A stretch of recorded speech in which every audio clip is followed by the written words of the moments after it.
जय हिंद, जय भारत, वंदे मातरम, भारत माता की जय। ऑपरेशन सिंदूर पर दिन भर आप लोगों ने टीवी पर चर्चाएं सुनी होंगी, खबरें सुनी होंगी, लेकिन इसके बारे में कुछ वो बातें जो संभवतः टीवी पर आपकी जानकारी में नहीं आई होंगी, हम उन बातों के बारे में बताना चाहेंगे। हमारे कई मित्रों ने फ़ोन करके कहा कि आप इस पर एक वीडियो बनाए।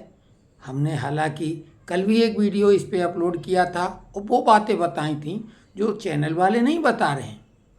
कि हमने जो ये खबरें उड़ाई जा रही थी कि जो रिटायर्ड फौजी हैं यानी एक सर्विसमैन, भूतपूर्व सैनिक, उनको बुलाया गया है, अगर वो नहीं जाएंगे लड़ाई के लिए तो उनकी पेंशन बंद कर दी जाएगी। तभी हमने कहा था कि ये लड़ाई, भारत की सैन्य शक्ति इतनी बढ़ी हुई है कि इसमें मानव शक्ति का इस्तेमाल कम से कम किया जाएगा और भारत अपनी टेक्नोलॉजी जो युद्धक तकनीक है उसका प्रदर्शन करेगा। और बिल्कुल वैसा ही हुआ।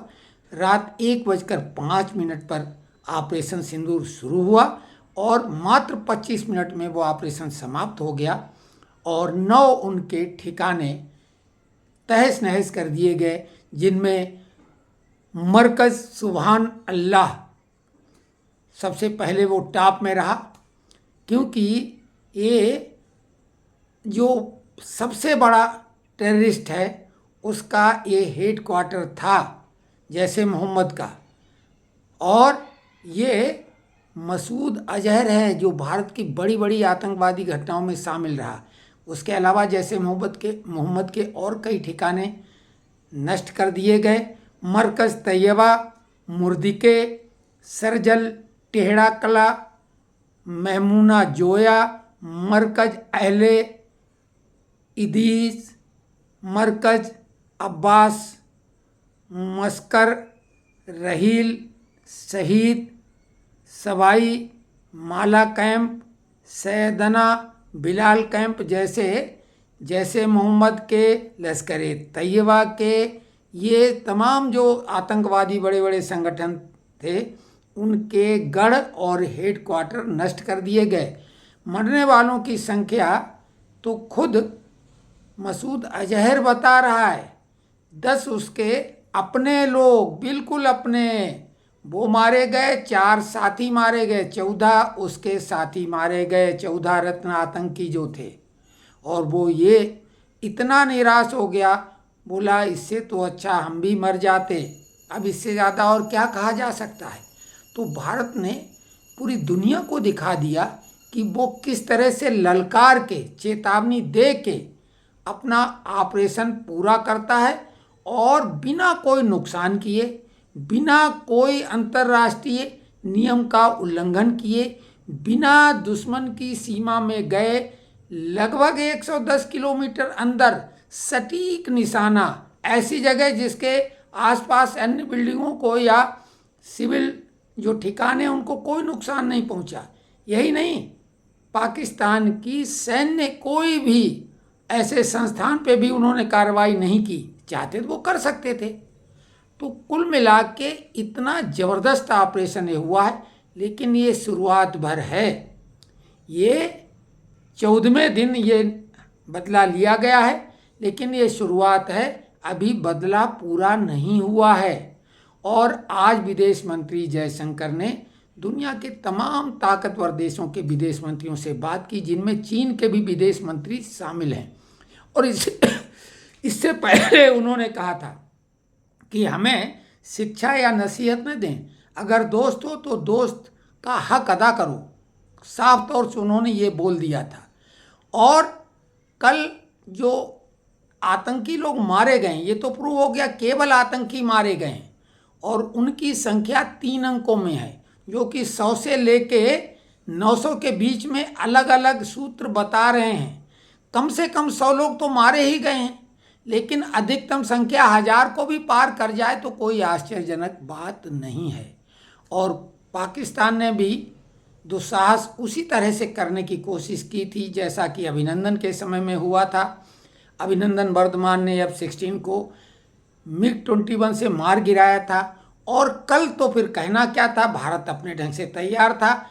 पाकिस्तान का स्वनिर्मित चीन की मदद से जो FJ-17 JF jet fighter JF-17 thunder विमान जो पाकिस्तान और चीन ने मिलके बनाया, और उसको वो 5th जनरेशन का बताते हैं, 4.5 जनरेशन तो मानते ही हैं, लेकिन उससे उन्होंने भारत में घुसने की हिमाकत की और वो उसको मार गिराया गया। साथ में एक F-16 विमान को भी मार गिराया गया।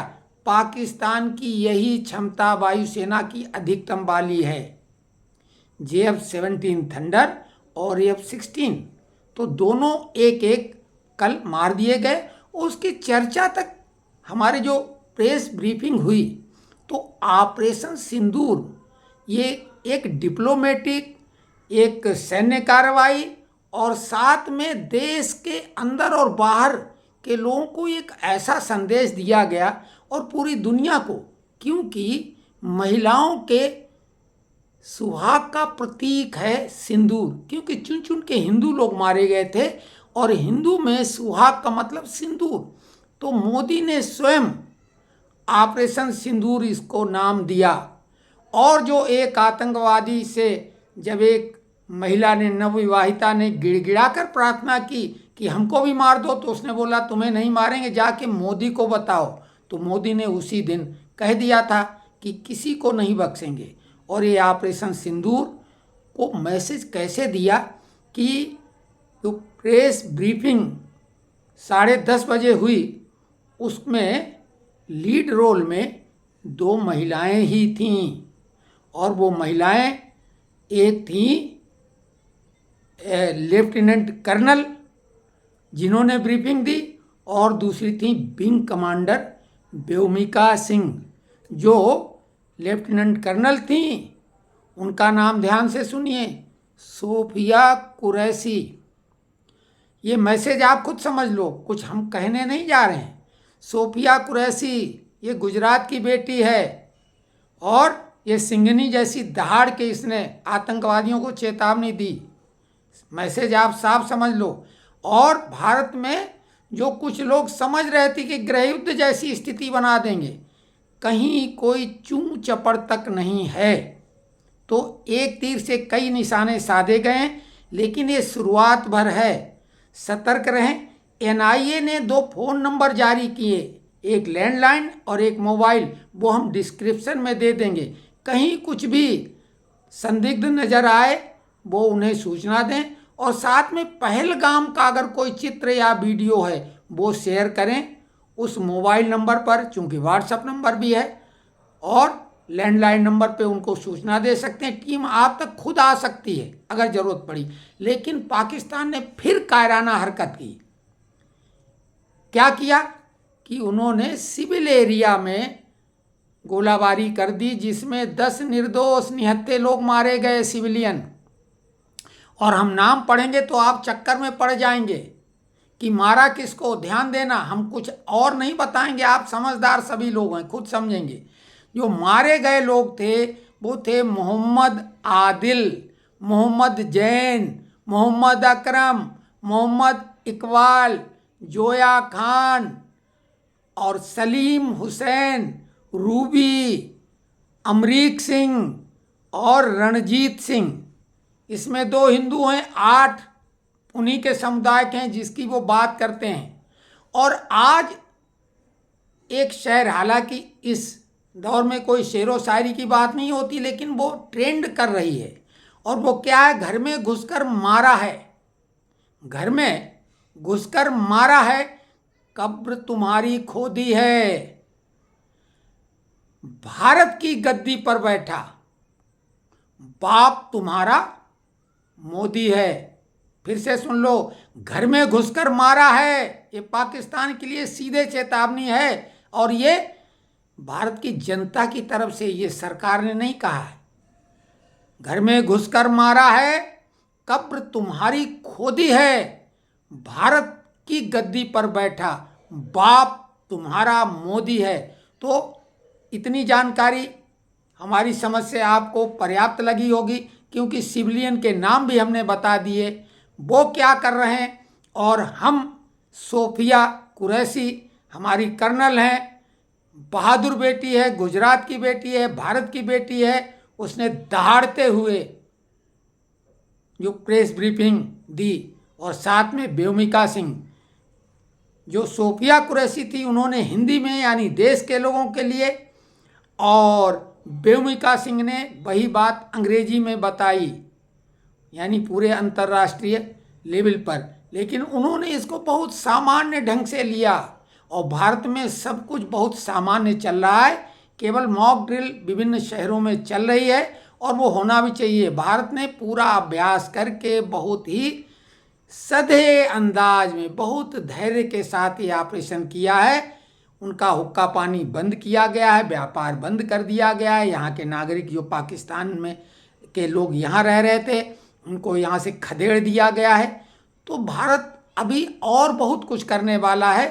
अगर आप कहेंगे हम बताएंगे, लेकिन कोई जोश में कोई ऐसी बात हल्के शब्दों वाली ना हो। मामला बहुत ही गंभीर है, क्योंकि युद्ध से ज़्यादा क्या हो सकता है। लेकिन सावधानी पूर्वक बात करें। चीन के विदेश मंत्री को जयशंकर, जो हमारे विदेश मंत्री हैं, उन्होंने कह दिया है कि हमारा इरादा पाकिस्तान से युद्ध करने का बिल्कुल नहीं है, लेकिन अगर उसने हिमाकत की तो हम इसमें भी फिर मजबूर हो जाएंगे युद्ध करने में। हम तो केवल आतंक का विनाश कर रहे हैं और समूल विनाश करेंगे, लेकिन पाकिस्तान ने अगर हिमाकत की तो युद्ध भी करेंगे। तो ये कमेंट्स बॉक्स में लिखें कि ये वीडियो कैसा लगा। धन्यवाद।